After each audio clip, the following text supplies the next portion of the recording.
Hello everyone, hope you all are doing good in your studies. तो आ गया है पार्ट 12। ठीक है, तो 11 पार्ट्स ऑलरेडी बन चुके हैं। ये वही क्वेश्चंस हैं जो कि बहुत बार रिपीट हो चुके हैं, चाहे वो एम्स का एग्ज़ाम हो, चाहे वो ईएसआईसी का एग्ज़ाम हो, चाहे अदर स्टेट्स का नर्सिंग ऑफिसर का एग्ज़ाम हो। तो hope you are enjoying this study and all the best for your studies. Hope कि तुम्हें वो सब मिल जाए जो तुम चाहते हो, वही सीट मिले जो तुम्हें चाहिए। सो विदाउट एनी डिले हम स्टार्ट करते हैं विद द फर्स्ट क्वेश्चन। तो मेरा फर्स्ट क्वेश्चन है, the nursing officer assist a client with admitting diagnose of bipolar effective disorder mania, which client symptom requires the nursing officer immediate action. एक nursing officer है, वो bipolar disorder वाले patient को assist कर रहा है, तो उसका कौन सा सिम्टम जो है नर्सिंग ऑफिसर की इमीडिएट एक्शन मांगता है। देखो, बाइपोलर वाले जो पेशेंट होते हैं उनको मेनिया और डिप्रेशन दोनों ही दिखाई देते हैं। दो तरह का बाइपोलर डिसऑर्डर होता है, एक में मेनिया ज़्यादा होता है, डिप्रेशन बाद में होता है। ठीक है, एक में डिप्रेशन ज़्यादा होता है और मेनिया बाद में कम होता है। सो इसमें क्या है, वो मेनिक पेशेंट है। ठीक है, इसमें लिखा हुआ है कि बाइपोलर डिसऑर्डर में मेनिया ज़्यादा वाला पेशेंट है, तो उसका कौन सा एक्शन नर्सिंग ऑफिसर का इमीडिएट रिक्वायर कर रहा है। तो हमारे पास ऑप्शन है incessant talking and sexual inducence, grandiose delusion and poor concentration, outlandish behavior and inappropriate dress, non-stop physical activities and poor nutritional। तो देखो, incessant talking मतलब कि बोली जा रहा है और सेक्सुअली बातें कर रहा है, वो सेक्सुअल रिलेटेड। और grandiose delusion and poor concentration मतलब कि ही इज़ लाइक कि मैं तो बहुत सारे लोगों को जानता हूँ, बड़े बड़े पीएम मोदी को जानता हूँ, इसको जानता हूँ, प्रेसिडेंट को जानता हूँ, शाहरुख खान को जानता हूँ। और पुअर कंसंट्रेशन है, उसकी कई चीज़ पे कंसंट्रेट नहीं कर पा रहा।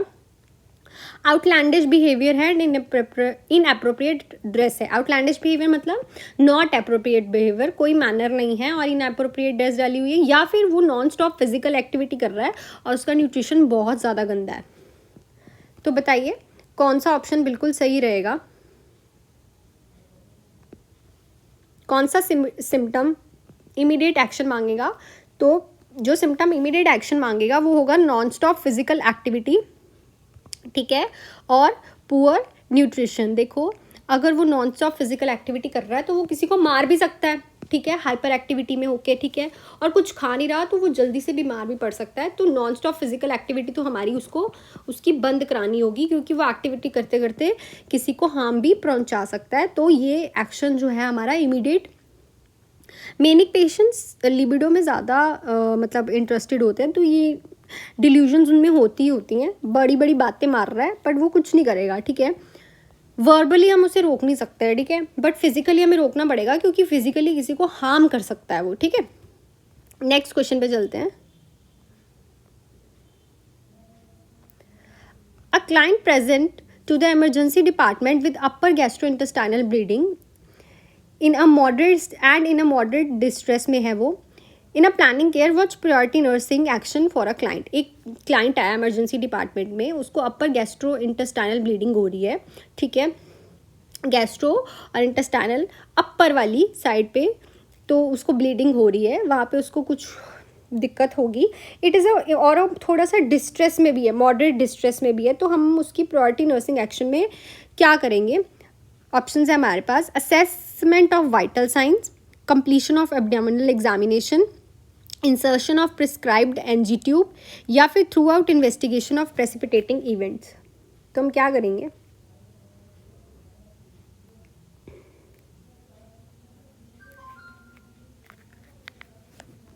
करेंगे, फर्स्ट ऑफ ऑल उसके वाइटल साइंस लेंगे, क्योंकि हमारे क्वेश्चंस में लिखा हुआ है कि वो कहाँ जा रहा है, बिल्कुल मॉडरेट डिस्ट्रेस में जा रहा है। ठीक है, तो ऑलवेज हम पहले क्या करेंगे, उसके वाइटल साइन असेस करेंगे कि उसका ऑक्सीजन लेवल क्या है, उसके बाद हम सब करेंगे उसकी एब्डोमिनल एग्जामिनेशन, या फिर अगर कहेगा एब्डोमिनल एग्जामिनेशन नहीं करनी, नेजोगैस्ट्रिक ट्यूब डालनी है, वो डालो। ठीक है, विदाउट सिम्टम्स हम कुछ भी प्रोसीजर नहीं कर सकते। ठीक है, कोई भी प्रोसीजर हम नहीं करेंगे अनटिल एंड अनलेस हमारे पास वाइटल साइंस नहीं है पेशेंट के, कि वो कैसा है, उसका सब सही चल रहा है। ठीक है, नेक्स्ट क्वेश्चन पे चलते हैं। A client is diagnosed with conjunctivitis, the nursing officer provide information to the client about the use of contact lenses, which client statement indicate the need of further information। देखो, एक patient आया, उसे conjunctivitis है, ठीक है, conjunctiva पे infection, ठीक है, कंजक्टिवा जो हमारा होता है आई में, उसमें इन्फेक्शन हो गया है, तो नर्सिंग ऑफिसर उसे इन्फॉर्मेशन दे रहा है। आगे से क्लाइंट हमें एक ऐसी स्टेटमेंट बोलता है जिससे हमें लगता है कि उसको और इन्फॉर्मेशन की नीड है, तो वो ऐसी कौन सी स्टेटमेंट देगा? तो हमारे पास ऑप्शन है I should obtain a new lenses, ठीक है, या फिर I should not wear my contact lenses, या फिर मैं नए लेंसेज ले लूँ, या फिर मैं लेंसेज बिल्कुल ना डालूँ, my old contact lenses should be discarded, मेरे जो ओल्ड कॉन्टैक्ट लेंसेज डालती थी जिससे उसको कंजक्टिवाइटिस हुआ है उसको मैं डिस्कार्ड कर दूँ, या फिर my contact lenses can be worn if they are cleaned as directed, और मेरे पुराने वाले कॉन्टैक्ट लेंसेज मैं डाल सकती हूँ अगर उनको वो अच्छी तरह से क्लीन हो। तो कौन सा ऑप्शन आपको लगता है कि उसको सुनने से हमें उसको और समझाना पड़ेगा कि नहीं ऐसे नहीं कर सकती तुम? तो वो ऑप्शन है my contact lenses can be worn if they are clean. देखो, जब पुराने वाले कॉन्टैक्ट लेंसेज से उसे दिक्कत हो रही है, ठीक है, तो वो चाहे वो क्लीन कर ले, उसको वो नहीं डालने हैं, ठीक है, उसको वो नहीं डालने हैं, उसको अपने कॉन्टैक्ट लेंसेज नए लेके आने हैं, बिल्कुल नए हों, या उसे अपने पुराने वाले कॉन्टैक्ट लेंसेज नहीं डालने, ये भी लाइन ठीक थी, और उसे अपने पुराने वाले कॉन्टैक्ट लेंसेज को डिस्कार्ड करना है, ठीक है, ये भी लाइन सही थी। बट जब अगर वो ये वाली लाइन बोलेगी कि my contact lenses can be worn if they are cleaned, तो नहीं, पुराने वाले लेंसेज से उसको और फिर दिक्कत हो सकती है, इसलिए वो नहीं करना, ठीक है। नेक्स्ट क्वेश्चन पे चलते हैं। Diffuse and purulent inflammation of the tissue is called, diffuse और purulent inflammation of the tissue अगर हो जाए, ठीक है, डिफ्यूज भी है और प्रूलेंट भी है, ठीक है, उसमें पस भी है, तो उसको हम क्या बोलते हैं? टिश्यू में है, ठीक है, याद रखना, टिश्यू में है, तो उसको हम क्या बोलते हैं? ऑप्शन है हमारे पास सेल्यूलाइटिस, अल्सर, बॉइल्स और एब्सेस।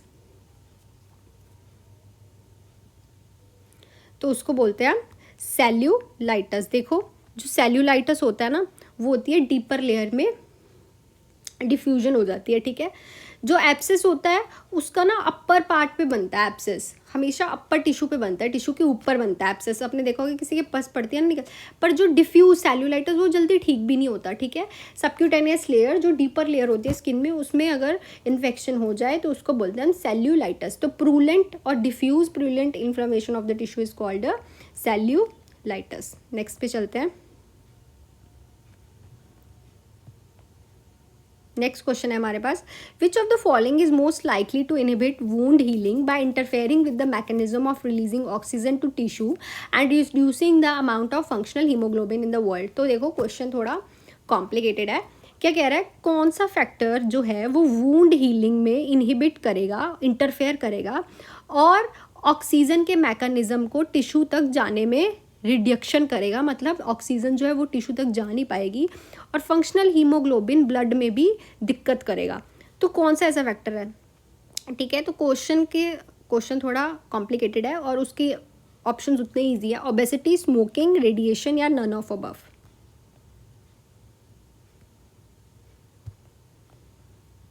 तो बताओ, कह रहा है कि कौन सा ऐसा फैक्टर है जो कि वूंड हीलिंग में इनहिबिट करेगा, मतलब दिक्कत करेगा, और ऑक्सीजन का टिश्यू तक जाना और ब्लड का टिश्यू तक जाने में इंटरफेयर करेगा।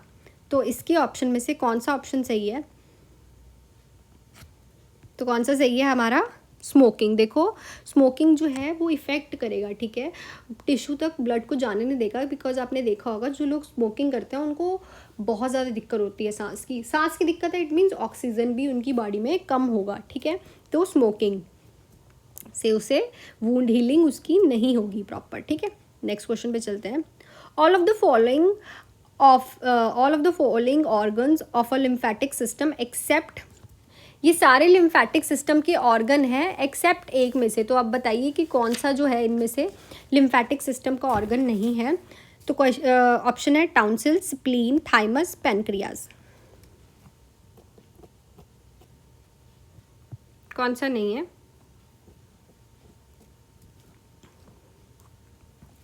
तो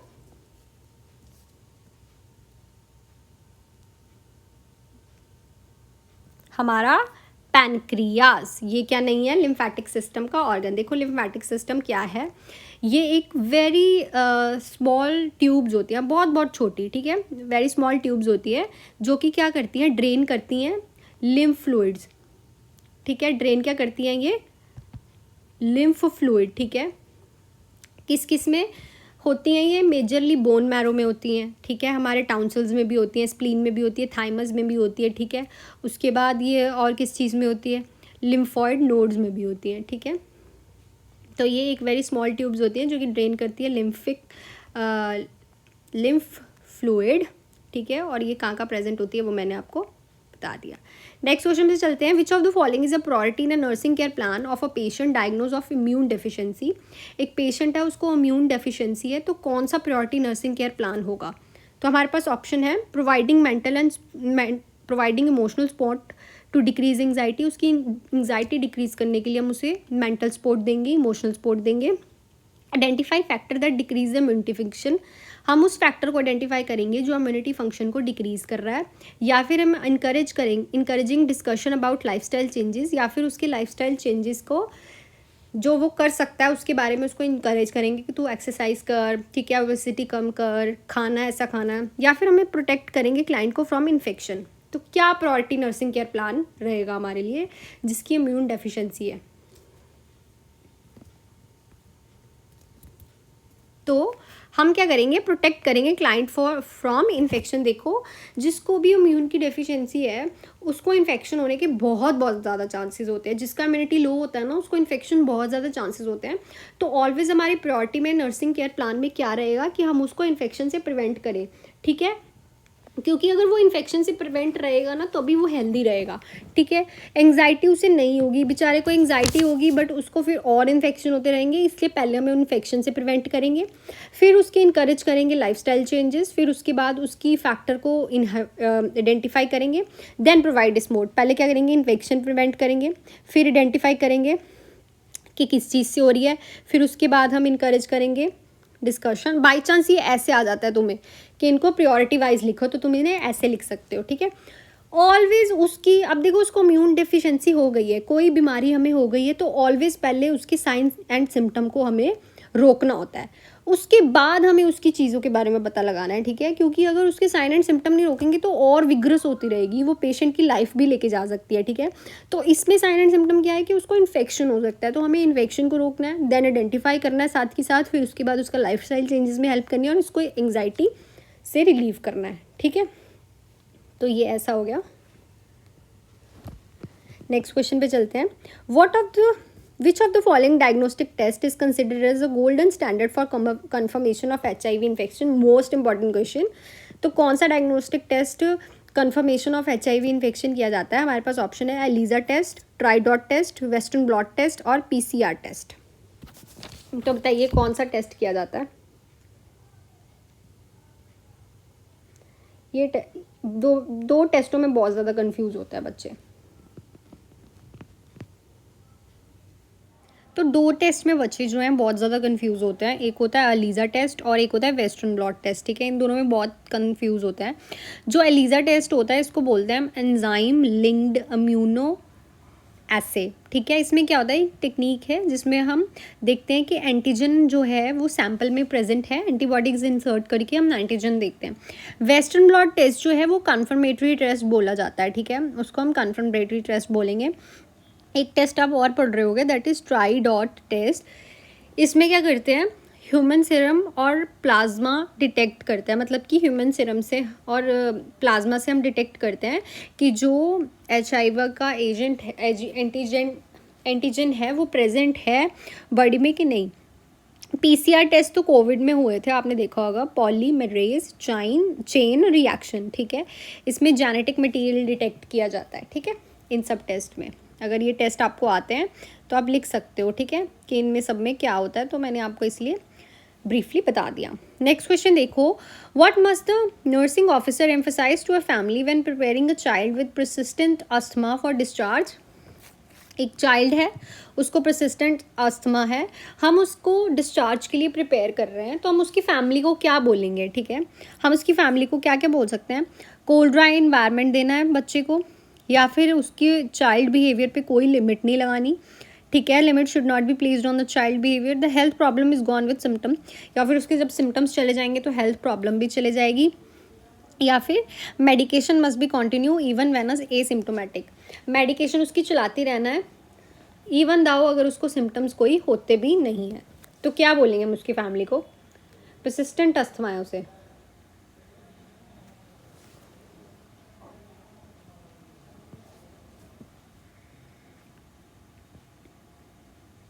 तो हम उसकी फैमिली को बोलेंगे कि medication must be continue even when asymptomatic. देखो क्वेश्चन में ही आंसर था, क्या था उसे? परसिस्टेंट, मतलब एकदम हो रहा है, मतलब वो चल रहा है, उसका परसिस्टेंट है, बार बार होता रहता है उसको, ठीक है। तो मेडिकेशन चाहे वो एसिम्प्टोमेटिक है तब भी उसकी मेडिकेशन चलती ही रहेगी, ठीक है। उसको मेडिकेशन देनी ही है अगर उसको कोई सिम्टम आए चाहे ना आए, ठीक है। तो नेक्स्ट में क्वेश्चन पे चलते हैं। The parent of a child with fever, head, stiff neck expressed concern that the child tested for meningitis. Which test should the nursing officer explain to the parents is used to confirm the diagnosis of meningitis? एक parent है, उसके बच्चे का headache हो रहा है, fever हो रहा है और स्टिफ नेक है और उन्हें डर है कि उसे मेनिंजाइटिस चेक किया जाएगा। तो उसका नर्सिंग ऑफिसर उस पेरेंट्स को क्या बताएगा, क्योंकि कौन सा डायग्नोज हमें बताएगा कि उसे मेनिंजाइटिस है कि नहीं है? तो हमारे पास है options: myelogram, blood culture, lumbar puncture, peripheral skin smear. तो कौन सा डायग्नोज है जो कंफर्म कर देगा कि उसको मेनिंजाइटिस है? बताइए इन सब ऑप्शंस में से। तो कौन बताएगा? Lumbar puncture. देखो इसमें से हम CSF निकालेंगे, CSF फ्लूइड निकालेंगे, उसमें पता चलेगा कि जो मेनिंजेस प्रेजेंट हैं उनमें इन्फेक्शन हुआ है कि नहीं हुआ, ठीक है। तो लंबर पंचर जो है नर्सिंग ऑफिसर एक्सप्लेन करेगी पेरेंट्स को। माइलोग्राम क्या होता है? इसमें हम क्या करते हैं, एक पहली बात तो ये रेडियोलॉजिस्ट परफॉर्म करता है। इसमें हम एक डाई डालते हैं, ठीक है। वो क्या करती है, डाई डाल देंगे हम बॉडी में, पेशेंट के बॉडी में डाई डालते हैं, ठीक है। उसके बाद उसका CT स्कैन करते हैं और एक्सरे करते हैं, ठीक है। उससे क्या पता है, हमें पता चलता है कि कौन से एरिया में दिक्कत हो रही है उसको, ठीक है। स्पाइनल कॉलम में हम वो इंजेक्ट कर देते हैं कॉन्ट्रास्ट डाई, ठीक है। उसके बाद हम उसका एक्सरे और CT स्कैन कराते हैं। ब्लड कल्चर तुम्हें पता है और पेरिफेरल स्किन स्मीयर भी सबको पता ही होता है। नेक्स्ट क्वेश्चन पे चलते हैं। तो क्वेश्चन है CBC urine analysis X ray examination of the chest और ordered for a client before surgery. The client asked why these test are done, which is the best reply by the nursing officer. ये सारे test कराए जा रहे हैं एक client के surgery से पहले। तो क्लाइंट कह रहा है कि ये टेस्ट क्यों किए जा रहे हैं, तो नर्सिंग ऑफिसर उसे बेस्ट रिप्लाई क्या देगा? तो हमारे पास ऑप्शन है: don't worry these test are routine, आप टेंशन मत लीजिए, रूटीन का चेकअप है। या फिर आइडेंटिफाई करेंगे अदर हेल्थ रिस्क, या फिर determine whether the surgery is safe, और I don't know your health care provider order them. तो क्या बोलेगी नर्स, क्यों करवाए जा रहे हैं ये टेस्ट उसको सर्जरी से पहले? तो क्या करने के लिए? They are done to identify other risk, health risk, ठीक है, कि सर्जरी हो तो रही है, कोई और रिस्क तो नहीं हो जाएगा, इसलिए ये टेस्ट कराए जा रहे हैं। तो बेस्ट रिप्लाई उसका यही रहेगा। नेक्स्ट क्वेश्चन पे चलते हैं। Central hearing loss results from damage to. Central hearing loss हुआ है, किसके डैमेज से हुआ है? Central auditory pathway, olfactory nerve, facial nerve और वेगस नर्व। कौन सी नर्व से होगा? तो किससे होगा? Central auditory pathway. Obviously auditory pathway में ही दिक्कत होगी, तभी उसको हियरिंग लॉस होगा। नेक्स्ट क्वेश्चन पे चलते हैं। Client has a urine retention catheter in place. After what does the nurse do when the planning for a surgery the client safety needs in relation to this device? तो एक client के urine retention catheter place है, ठीक है। अब उसकी surgery होने वाली है, ठीक है। तो नर्स क्या प्लान करेगी इस डिवाइस की सेफ्टी को लेके?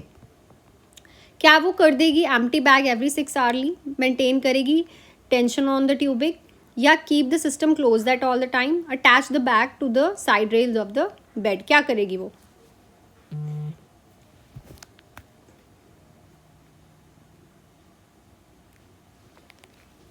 तो वो क्या करेगी?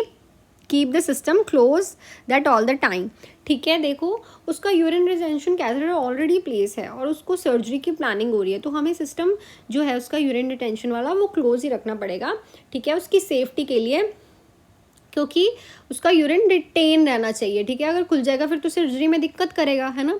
तो keep the system close that all the time. Next question पे चलते हैं। A nurse administer an intramuscular injection of vitamin K to a newborn, what is the purpose of this injection. एक नर्स ने vitamin K का injection लगाया new born को, IM, तो उसका पर्पस क्या है।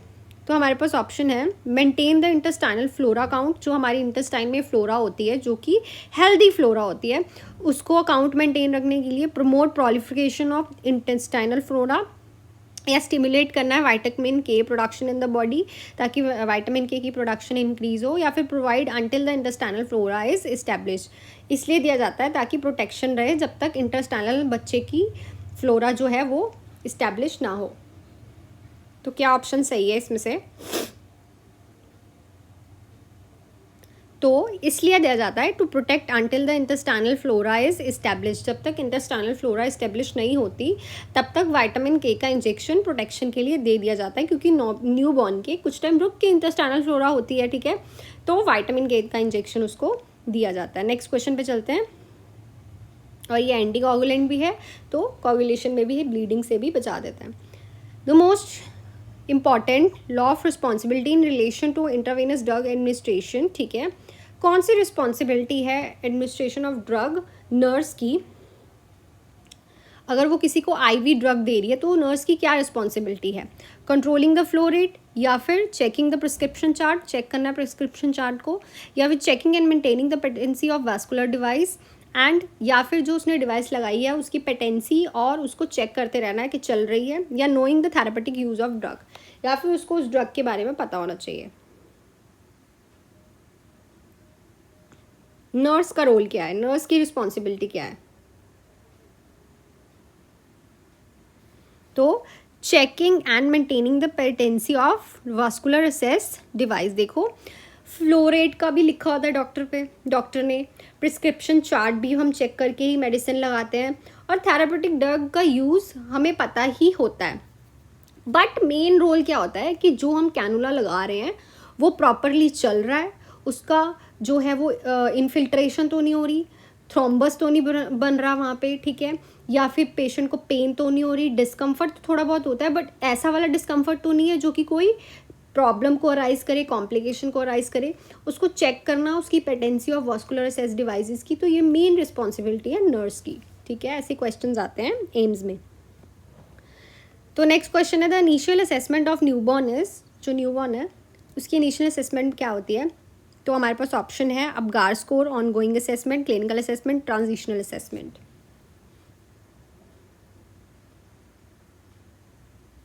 तो initial assessment of newborn is Apgar score, ठीक है, आपने अपगार स्कोर के बारे में पढ़ा होगा। अपगार स्कोर में हम क्या क्या चेक करते हैं, अपीयरेंस, पल्स, ग्राइमेज, A से R से रेस्पिरेशन,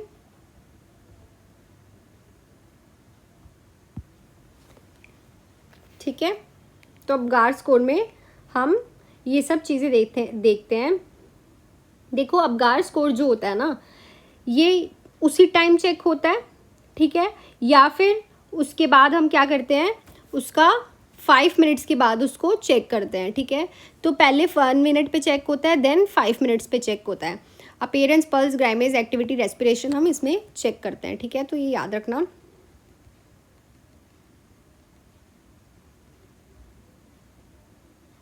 ठीक है, तो अपगार स्कोर पहले एट द बर्थ चेक होगा, फिर 5 मिनट्स के बाद चेक करते हैं। नेक्स्ट क्वेश्चन पे चलते हैं।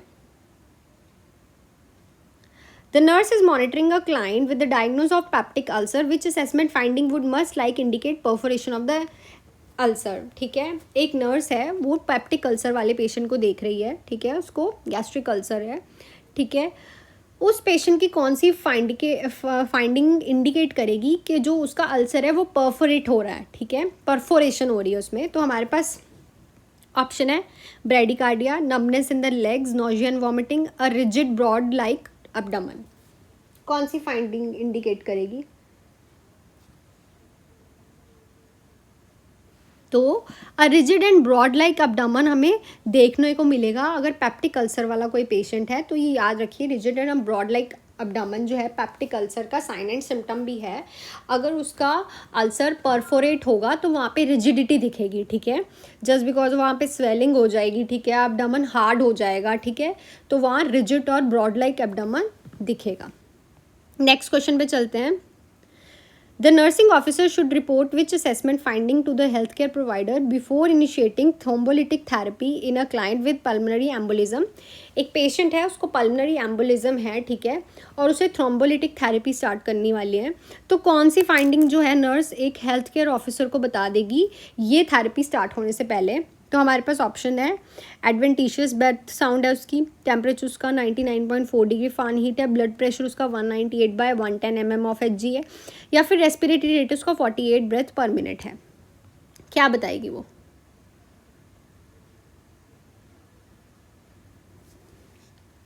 थ्रोम्बोलिटिक थेरेपी उसकी स्टार्ट होने वाली है, उससे पहले उसको फाइंडिंग बतानी पड़ेगी। तो इसमें से कौन सी फाइंडिंग ज़्यादा गड़बड़ है, वो कौन सी है? ब्लड प्रेशर देखो,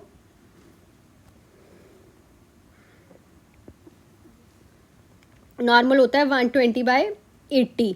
अब हमारे पास यहाँ कितना है 198/110, ऊपर से भी प्लस हो चुका है अप्रॉक्सीमेटली 70, नीचे से भी प्लस हो चुका है 30, ठीक है, बाकी में 1-2 का डिफरेंस है, बट इतना ज़्यादा ब्लड प्रेशर है तो हमें ये बताना ही पड़ेगा क्योंकि उसको थ्रोम्बोलिटिक थेरेपी देने वाले हैं। इससे पहले उसको हेल्थ केयर प्रोवाइडर को इतना ज़्यादा बीपी आ रहा है ये बताना पड़ेगा। नेक्स्ट क्वेश्चन पे चलते हैं। Which of the following check of a casualty is given the first priority. अगर कोई इमरजेंसी वार्ड में कैजुअलिटी आई है तो हम उसकी फर्स्ट प्रायोरिटी में क्या चेक करेंगे? Pulse and respiration, airway and breathing, bleeding या फिर अनकॉन्शियसनेस।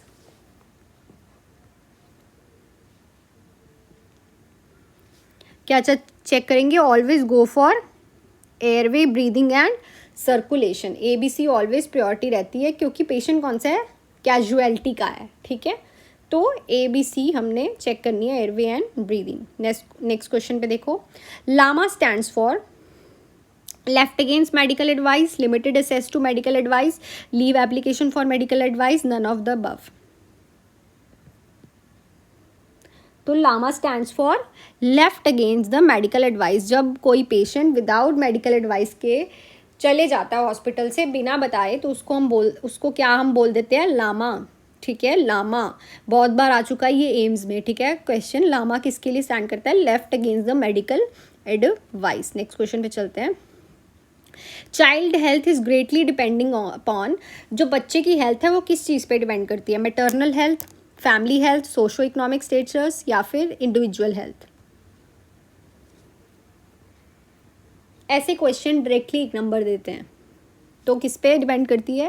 Family health. अगर फैमिली की हेल्थ अच्छी होगी, फैमिली का हाइजीन अच्छा होगा, फैमिली का लाइफस्टाइल अच्छा होगा, तो चाइल्ड की हेल्थ अपने आप ही अच्छी होगी। तो it's depends upon the family health, क्योंकि ज़रूरी नहीं है बच्चा माँ के पास ही रहे हर टाइम, ठीक है। सोशो इकोनॉमिक स्टेटस भी, हमें कोई बाहर वाला खाना तो देता नहीं, घर पे खाना बनता है, जो मतलब घर पे खाना आता है वही खाना बनाया जाता है। इंडिविजुअल की हेल्थ तो खुद से तो वो बच्चा स्टार्टिंग से अपना हेल्थ मेंटेन नहीं कर सकता। एक नॉर्मल बच्चा 16-17 की एज से अपनी प्रॉपरली केयर करना स्टार्ट करता है, खाना पीना ढंग से रखता है, ठीक है, पर उससे पहले तो उसके घर वाले ही देखते हैं ना, उसकी फैमिली। तो फैमिली हेल्थ डिपेंड्स अपॉन कि चाइल्ड की हेल्थ कैसी होगी। नेक्स्ट क्वेश्चन पे चलते हैं। When is folic acid is started in antenatal period to prevent congenital disorder in the newborn. तो ये तो हमें बताइए कि कौन से, ये भी क्वेश्चन आ सकता है कि कौन सा विटामिन देते हैं हम एंटीनेटल पीरियड में कंजेनाइटल डिसऑर्डर्स को रोकने के लिए, तो वो देते हैं हम folic acid, that is B9। तो कब देते हैं?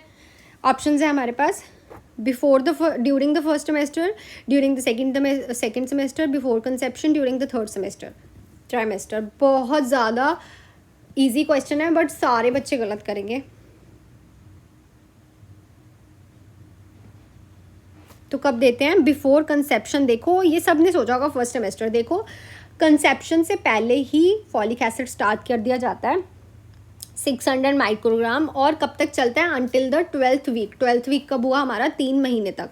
कंसेप्शन से, जब उसने कंसीव भी नहीं किया उससे पहले ही फॉलिक एसिड स्टार्ट कर दिया जाता है। हाँ, ऐसे होते हैं जिनको कंसेप्शन के बारे में बाद में पता चलता है, बट फॉलिक एसिड उससे पहले ही स्टार्ट होता है, ठीक है। नेक्स्ट क्वेश्चन पे चलते हैं।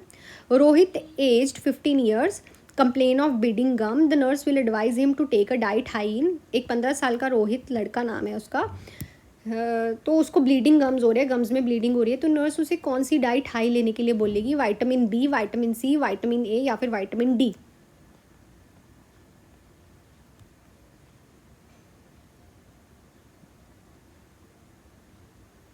तो नर्स बोलेगी विटामिन सी लेने के लिए, because it helps in iron absorption. ठीक है, तो अगर उसे ब्लीडिंग हो रही है तो उसे आयरन एब्जॉर्प्शन की नीड है। ठीक है, उसे विटामिन सी लेने के लिए वो बोलेगी, जिसको हम एस्कॉर्बिक एसिड भी बोलते हैं। नेक्स्ट क्वेश्चन पे चलते हैं। Which of the following contain deoxygenated blood? इनमें से क्या, कौन सी डीऑक्सीजनेटेड ब्लड कैरी करती है? Subclavian artery, iota, pulmonary when, pulmonary artery. 1 number दिलाने वाला क्वेश्चन डायरेक्ट।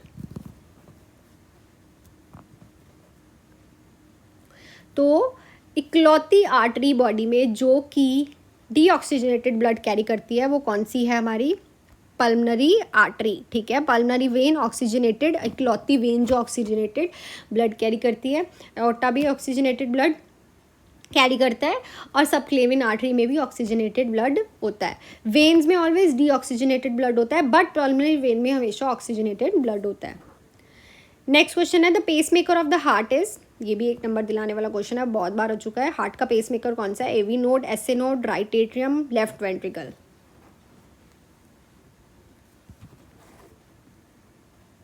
तो कौन है? SA node. Pacemaker of the heart is SA node. ये पूरा एक सिस्टम है, SA node, AV node, Purkinje fibres. ठीक है, ये एक पूरा सिस्टम है, बंडल ऑफ हिज। ये हार्ट में है, हार्ट की प्रॉब्लम्स में, हार्ट के स्ट्रक्चर में आपको, और हार्ट की प्रॉब्लम्स भी होती है इन सब के कुछ डिफेक्ट होने की वजह से। तो ये आज के हमारे 25 क्वेश्चंस थे। आई होप ये सीरीज़ आपको पसंद आ रही हो और आप इसको अच्छे से कर रहे हो। आज थोड़े लेवल अप वाले क्वेश्चंस थे, डिफ़िकल्ट क्वेश्चंस थे, बट अब हमें लेवल अप भी करना है और डिफ़िकल्टी की और भी जाना है, बिकॉज पेपर में बहुत तरह के क्वेश्चंस आते हैं। तो all the best for your studies. I hope you like this video. If you like it, hit the like button and please subscribe to my channel। और उन लोगों को ज़रूर भेजें जो पेपर की तैयारी कर रहे हैं, चाहे वो एम्स का एग्ज़ाम हो, चाहे अदर गवर्नमेंट एग्ज़ाम्स हो, बिकॉज ये बहुत हेल्प कर सकती है उनको series. And thank you so much for your love and support. Thank you.